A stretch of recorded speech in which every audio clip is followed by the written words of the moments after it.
Welcome to the fastest way to learn data structures and algorithms. Today, we are mastering LeetCode 146, the LRU Cache. Ever wondered how your phone keeps your recent apps ready to open instantly? Or how Netflix remembers exactly where you left off? That is the power of the least recently used cache. It is a system designed to remember the most important things and forget the rest. Let us look at the rules.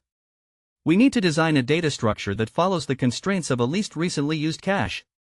First, we initialize it with a fixed capacity. Second, the get method. We look for a key and return its value. But here is the secret: whenever we access a key, it becomes the most recently used. Third, the put method. We add or update a key value pair. If the cache is full, we must evict the least recently used item before adding the new one. And the ultimate challenge? Both get and put must run in O of one time. Think of it like a small favorite books shelf next to your bed. You only have space for 3 books. When you read a book, you move it to the very front of the shelf. When you want a new book but the shelf is full, you take the book at the very back, the one you haven't touched in the longest time, and put it back in the basement. To do this in O of 1, we need 2 tools. A hash map to find any book instantly, and a doubly linked list to keep the books in order of when they were last touched. Let us dive into our dry run. Look at the screen. We have a capacity of 2. We start with 2 dummy nodes, head and tail, to make our list operations super smooth. First, put 1, 1. We create a new node, add it right after the head, and store it in our hash map. 1 is now our most recently used. Next, put 2, 2. Again, we add it to the front, right after head. Our list now shows 2, then 1. Now, get 1. Look closely. We find 1 in our hash map, and because we touched it, we promote it.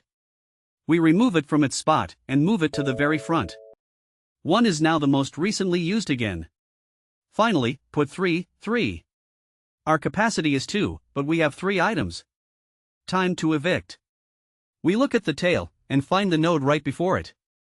That is node 2, the least recently used. We delete node 2 from the list and from our hash map. Now we can add node 3 to the front. Our cache is perfectly balanced. Now, let us look at the Python code. We start by defining a node class. Each node stores a key, a value, and pointers to its neighbors.